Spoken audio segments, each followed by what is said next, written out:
Serious changes! Patrick awoke to the sunlight greeting him through the open blinds. The sounds of a winter morning in full swing informed him of an hour too late. The voices of neighbors shoveling snow, cars driving on the slushy road, even the wind seemed to be full of activity. Ever since he'd become a teetotaler, Patrick had gotten used to getting up before the sun to greet the world. It reminded him in a strange way of the days lost to alcoholism. Another familiar feeling, a hangover. He'd clearly had too much to drink last night. He groaned, trying to lift his head from the pillow, which he immediately regretted. The throbbing in his skull punished him and reminded him that the softness of the pillow was his friend. He obeyed and sank even deeper into it. 5 more minutes. He lied to himself as he closed his eyes. He was about to drift into sleep when he felt the bed beside him stir. The rustling under the blanket he was lying under alarmed him. He opened his eyes just in time to see a slender arm encircling his torso. Throwing off the blanket, Patrick was shaken to his core.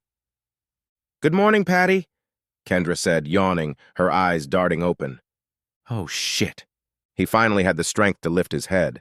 A quick look around the room revealed that he wasn't sleeping in his bed, and not in his room either. If he hadn't been so hungover, he would have gathered all the clues much sooner. That king-sized bed was too soft to be his. The plump pillow he'd slept on seemed too high quality for what he'd bought. Plus, it smelled like lavender. His, at home, smelled like sweat. The voices of neighbors shuffling a shovel. He lives in an apartment building. Neighbors don't shovel snow. They complain about it to the complex managers. And yet there was a sense of familiarity in this unfamiliar bedroom. He'd spent years in this room, remembered the day he'd bought this bed, those pillows, these curtains, this bedspread. He was in his old bedroom that he shared with his wife. Kendra? Kendra. Yeah? What the hell is going on? She grinned at that question, gently stroking his chest with her hand. What do you mean? What the hell is going on? What does it feel like? We're waking up.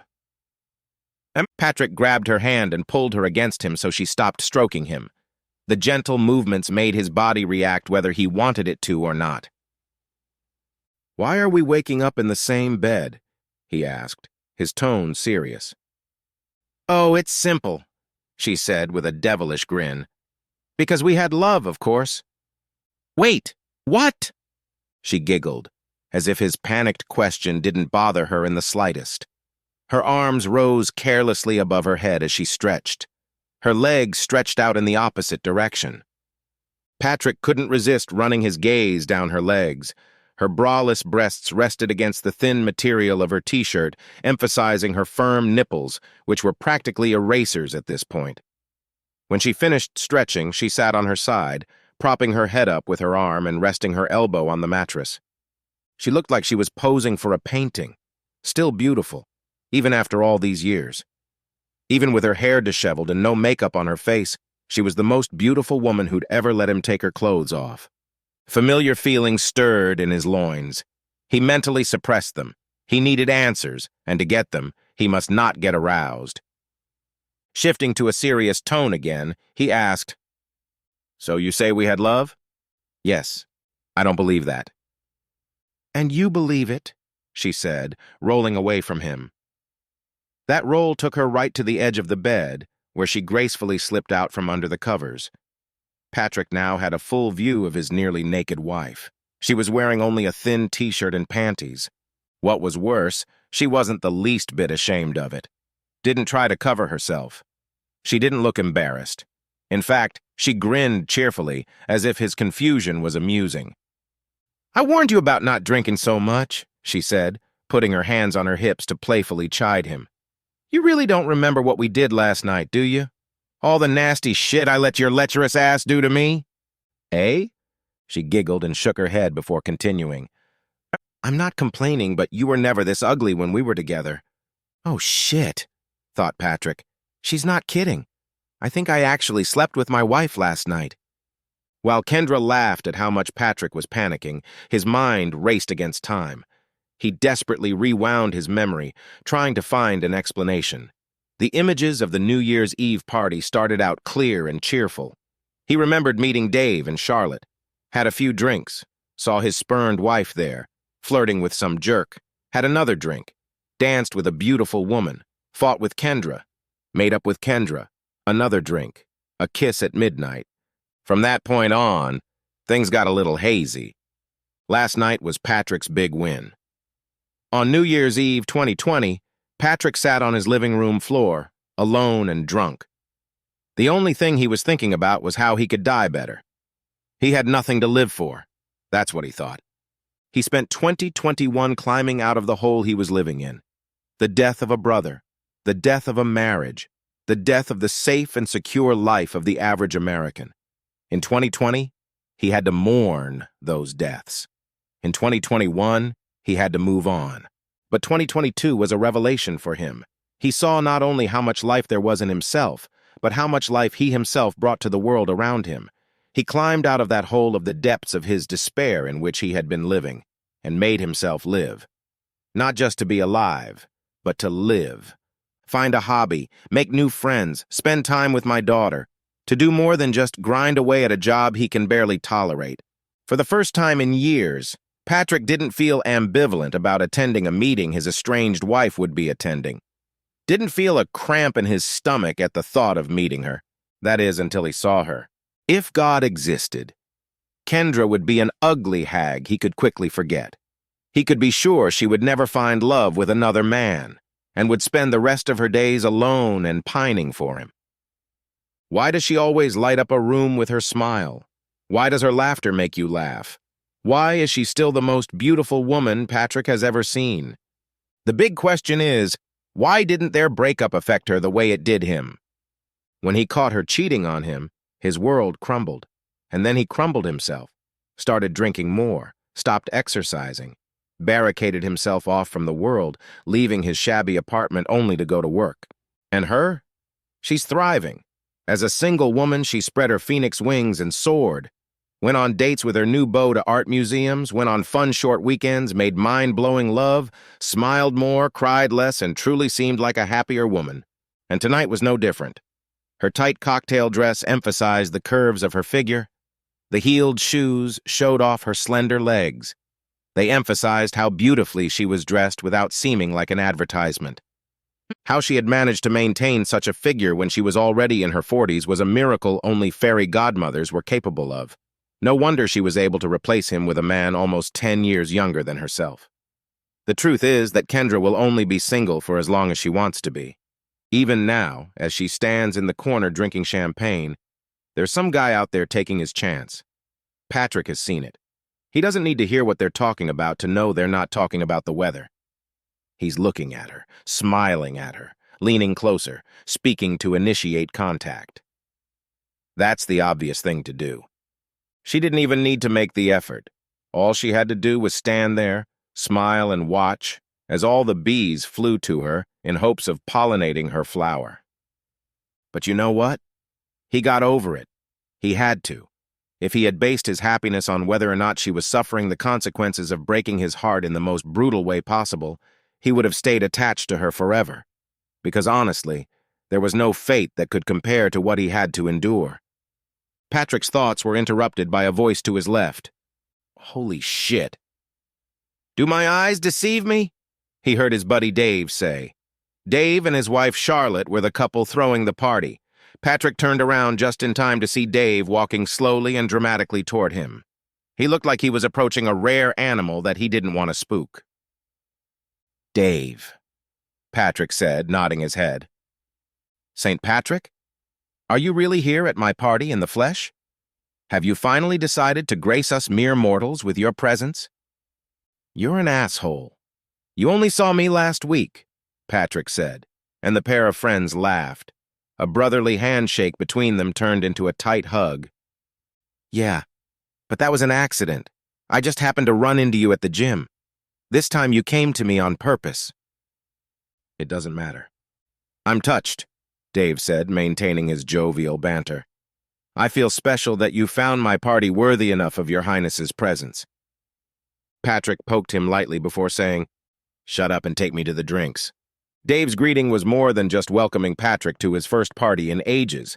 It also announced his presence to Kendra. Right now, the man next to her had been working on her since she walked in almost an hour ago. He was charming, funny, handsome, and Kendra was flattered by his attention. But then she heard Patrick's name. At first, she thought her ears were wrong. Quickly glancing around the room, she found her estranged husband laughing and joking with Dave. All interest in the man to her right evaporated. Patrick looked genuinely well. Lately, every time she'd seen him, she felt like she was seeing a man she'd just met for the first time. He stood to his full height. He was confident, laughing and smiling more often. He was no longer hiding in his apartment, hiding from the world. He was comfortable showing up in public. This Patrick wasn't the Patrick she was used to. He'd given up on life, gave up happiness, gave up the people who loved him. He gave up on her. That Patrick suffered alone in his tiny hell between her ears. But he was changing. Kendra could see that. Every encounter with him showed how much he was changing. At first, she had suspected that this change in him was temporary, that it was his attempt to impress her. But it became obvious that his changes had nothing to do with her. He was rock climbing now, rode a bike, practiced martial arts. He went to the gym. Dating. That last one was hard for Kendra to swallow. At first, she didn't know he was seeing other women. He didn't tell her anything about his life. Everything she learned about him had to be pulled out of their daughter Jessie through high-level interrogation. All she knew was that he was becoming more and more unavailable.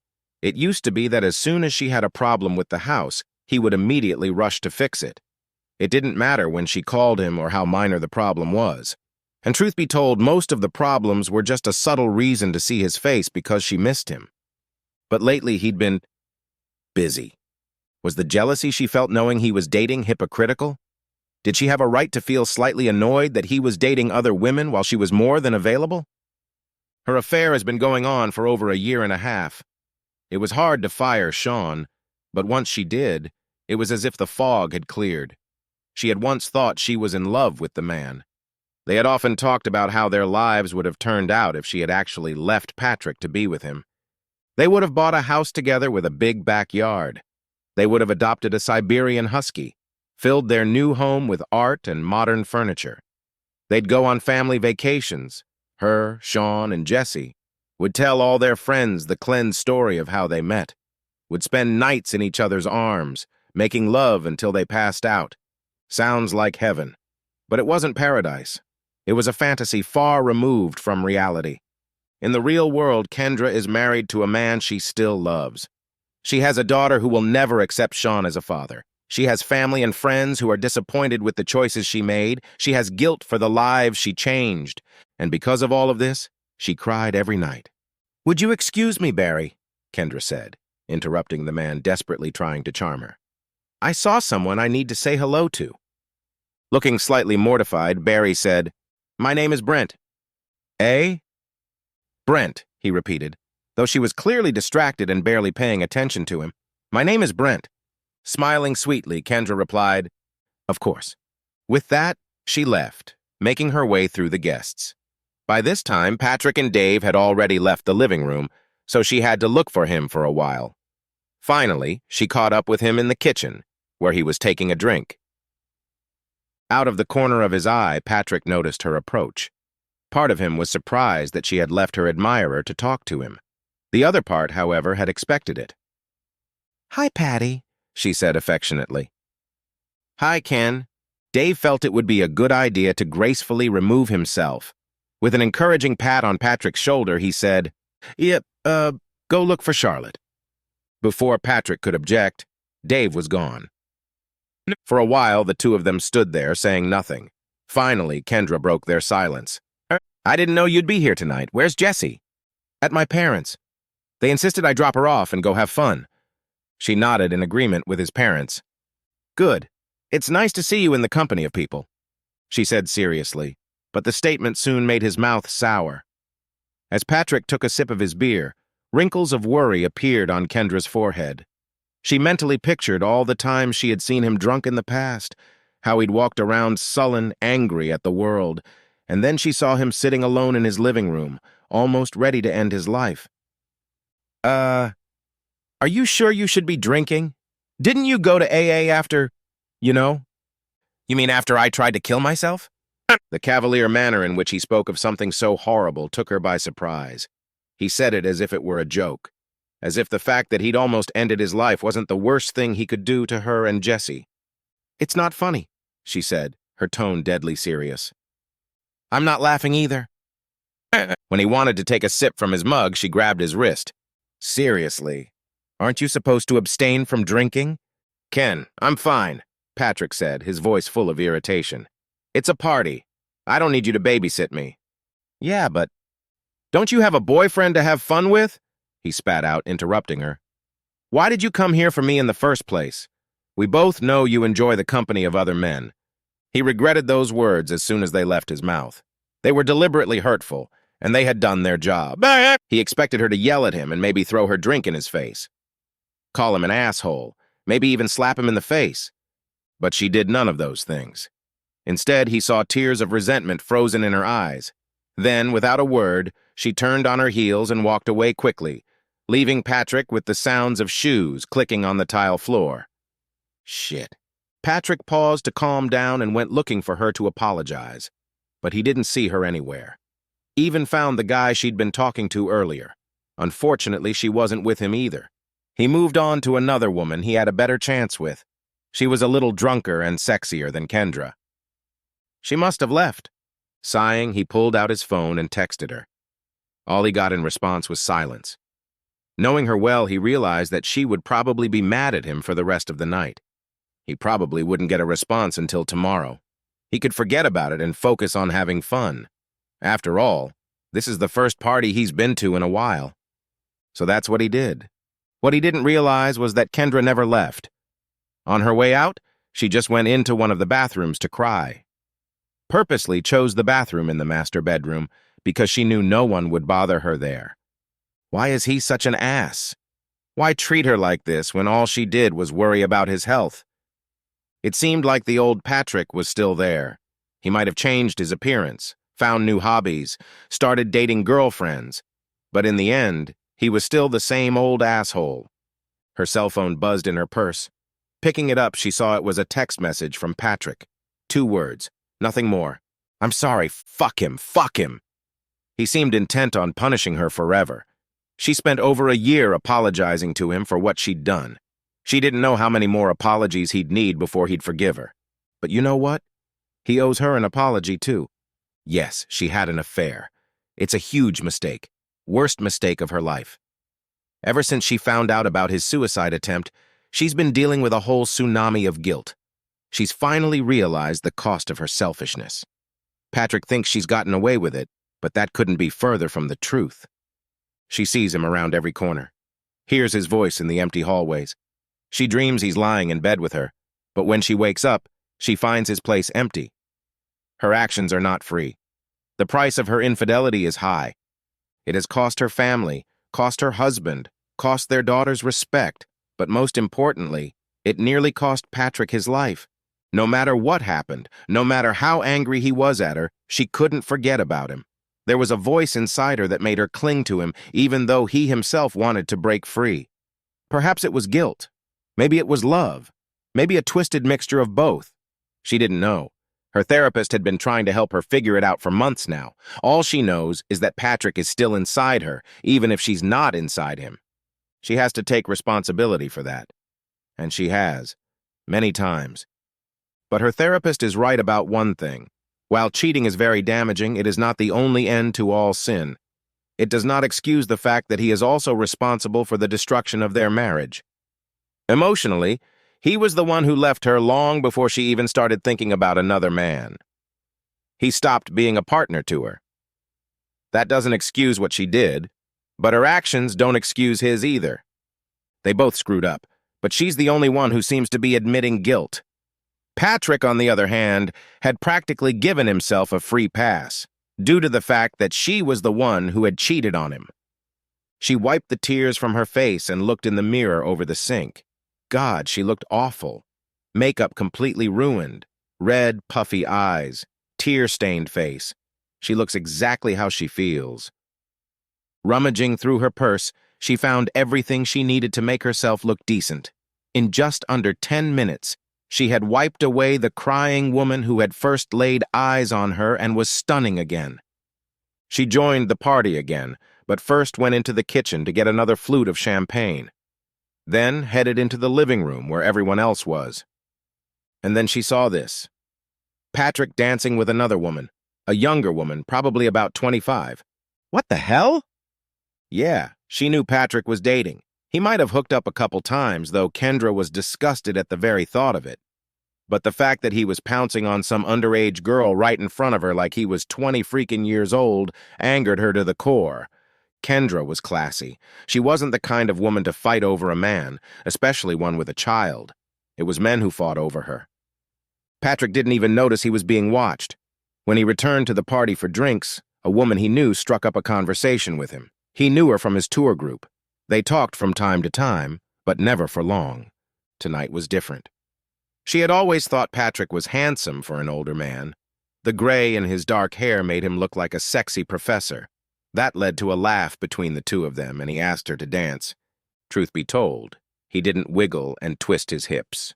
He did, however, dance close to her. So close that he could smell her hair. As Kendra stood and simmered, Charlotte approached her from behind. She and her husband Dave had known Patrick and Kendra for several years, knew them as a couple and as separate people, witnessed Patrick's mental breakdown, Kendra's infidelity, and their mess of a marriage. "Hey, girl," Charlotte said, gently touching Kendra's shoulder. She couldn't help the note of sympathy in her voice as she saw where Kendra was looking and knew how she felt.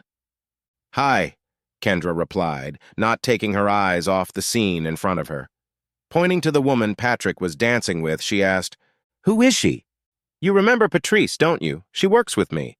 I introduced you when you came to pick me up one day." "No, I don't remember," Kendra replied icily. Taking a sip from her glass, she added, "You should probably check her ID. You don't want to get arrested for getting a minor drunk. Maybe get her some juice or something." Charlotte couldn't help laughing. "Don't be petty," she warned, unable to hide her amusement. "I was just asking." Charlotte pulled Kendra away from watching Patrick's amusement. There was no point in standing there and agonizing. Eventually, Patrick realized that Kendra hadn't left. He saw her as he passed the French doors leading to the balcony. She was outside, standing in the cold night, turning away from him and looking out into the backyard. Seeing his chance to offer a sincere apology, he walked over to her. "Hi," he said, his voice deep but quiet. She threw a brief glance at him, but didn't return the greeting. Sighing, he said, "Look, about what I said earlier." "Did you send your little girlfriend home?" she interrupted. "Eh?" "Your young dance partner." Patrick shrugged. "No, she just went to get a drink." Kendra snorted derisively. "I think Charlotte might have some Capri Sans, a juice drink, in her fridge." It took him a second, but he had to stop himself from bursting into laughter. "Wait a second. Are you jealous?" he asked with a chuckle. This time she was looking directly at him, and that smug smirk and that devilish look in his eyes. Never mind. He had to admit, her jealousy made him feel good. He didn't think she could feel such emotions, at least towards him.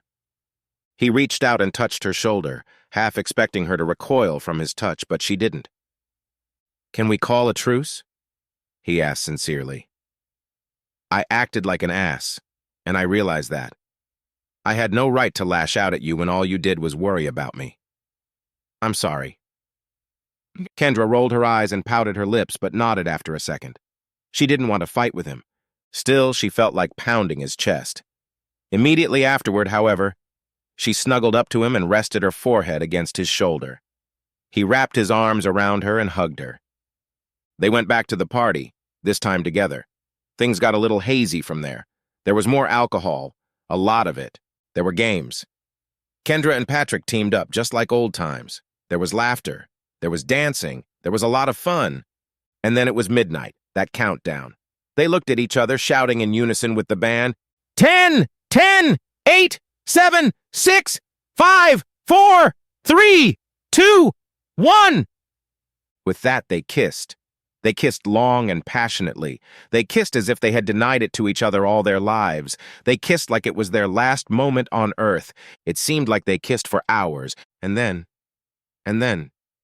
he woke up in bed with his wife. How did I end up here?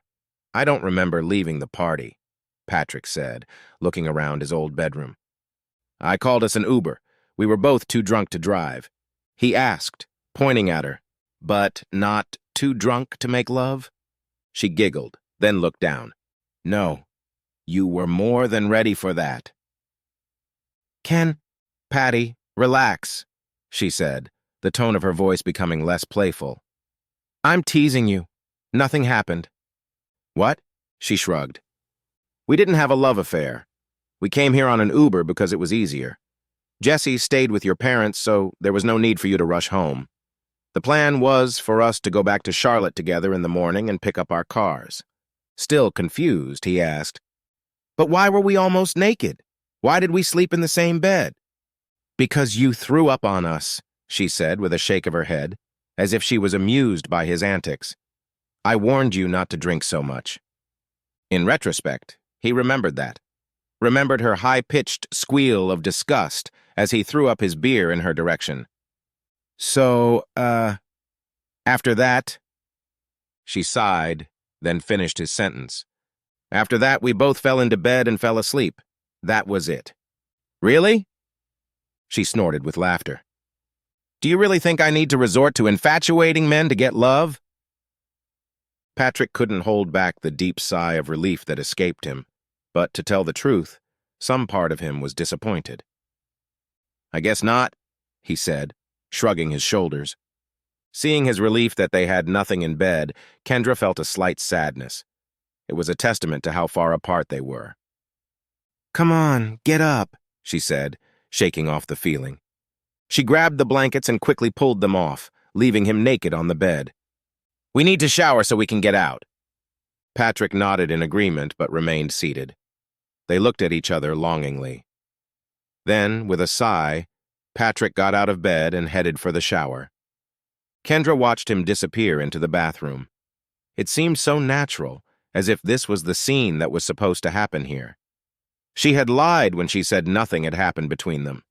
No, they didn't have love, but he had wrapped his arms around her and hugged her all night. Yes, it was more muscle memory than anything else, but they lay together, their bodies touching. She listened to him snore softly in her ear until she too dozed off. It felt right. She belonged in his arms. He belonged in her bed. He was too stupid to realize it, for that matter, and so was she. With that, she made her decision. Grabbing her t-shirt by the hem, she pulled it up and yanked it over her head. She also hooked the waistband of her panties with her thumbs and pulled them off her hips and onto the floor.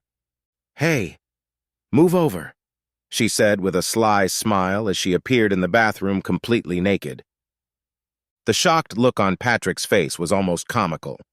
He couldn't stop himself from looking down the length of her body. Yes, he had seen his wife naked many times, but it seemed like a lifetime ago.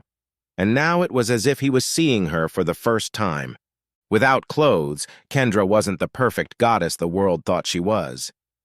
Yes, she's beautiful, but she's only human. She has human flaws.